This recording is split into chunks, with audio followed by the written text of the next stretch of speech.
প্রতিবেদনের মূল বিষয় ছিল মৃতের সংখ্যা নিয়ে এখন একটা শঙ্কা তৈরি হয়েছে।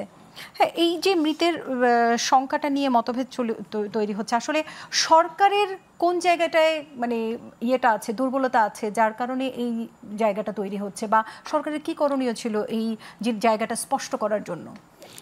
আসলে যখন বিশ্বাস অবিশ্বাসের প্রশ্ন আসে, আর যখন অবিশ্বাস হয়ে যায়, তখন কিন্তু আপনি যেটাই বলেন না কেন সেটাতে বিশ্বাস আসবে না, তাই না? আমরা তো দেখছি যে আন্দোলনের সময়, এবার না আগেও আমরা দেখছি, সে পাকিস্তান আমল থেকে শুরু করেই, অর্থাৎ বাংলাদেশের নিউজ বা মুখ দেখার পরে যে বিবিসি কি বলে, অর্থাৎ এই ঘটনা এটা ঠিক মতো আসে নাই। তো এই বিষয় এটা যেটা বললে যে মৃত সংখ্যার ব্যাপারে এত কিছু তো ঘোরাঘুরি দরকার নাই, স্কুলেই তো থাকার কথা। স্কুলে কতজন ছাত্রছাত্রী আছে, তাদের মধ্যে কতজন এখন নাই, আর ওই দিন কারা উপস্থিত হয়েছিল তাদের তো ওই অ্যাটেন্ডেন্স আছে না, তো এটা না পাওয়ার তো কোনো কারণ নাই। কাজে এটা নিয়ে আবার এত করার কোনো কিছু আছে বলে আমার মনে হয় না। ওই যে বললাম যে কারণটা হলো ওইটাই, যে অবিশ্বাস যখন চলে আসে। আর বিগত 17টা বছর তো, যে আপনি যেটা বললেন যে মানবতা নাকি রাজনীতি, অর্থাৎ রাজনীতিটাকে এমন এক জায়গায় মুখোমুখি দাঁড় করাই দিছে যে রাজনীতির বিদ্রাপদে মানবতা বলতে কিছু নাই। কিন্তু শেখ হাসিনা তো রাজনীতিবিদ ছিল না। শেখ হাসিনা একজন রাজনীতিবিদ হিসাবে তো ক্ষমতায় দলের প্রধান হয়েছিল, ক্ষমতায়, কিন্তু এরপরে তো সে স্বৈরাচার হয়ে গেছিল। অর্থাৎ যখন আপনার রাজনীতি থেকে মানবতা যখন বিদায় নেয়, তখন কিন্তু সেটা রাজনীতি থাকে না, তখন সেটা স্বৈরাচার হয়ে যায়, স্বেচ্ছাচার হয়ে যায়। অর্থাৎ যা ইচ্ছা আমি করলাম, তো সেটা তো আর রাজনীতি না। তো এই কারণে আজকের এই যে দেশের যে অবস্থাটা দেখেন, আজকে কত অল্প 1 বছর হয়েছে, এই 1 বছরের মধ্যে আজকে এই সরকারের উপরে মানুষের বিশ্বাস অবিশ্বাস কোথায় চলে গেছে। চলে যাওয়ার তো কথা না। কারণটা হলো যে তাদের অ্যাক্টিভিটিস, তাদের আজকে কেন বিভেদ হবে?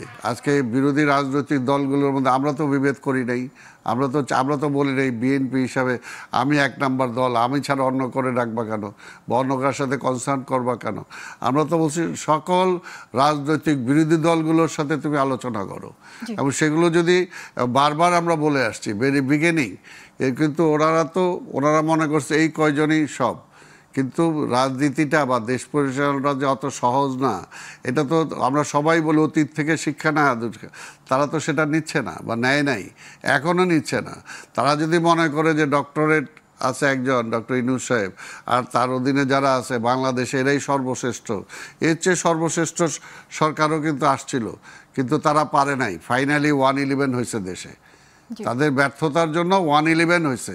তো কাজেই বলবো যে ব্যর্থতা থেকে ওইদিকে তাকায় দেখে শিখা নেওয়া উচিত। আজকে এই সরকারও মানে আজীবনের জন্য সরকার আসে নাই, সময় চলে যাচ্ছে, 1 বছর অলরেডি চলে গেছে, কাজে তাদের হাতে সময়ও নাই। এখন যদি ইচ্ছাও করে তারা কিন্তু আর ওই যে ব্যাক টু প্যাভিলিয়ন আর যেতে পারবে না, ওই সময়টা ফিরে পাবে না।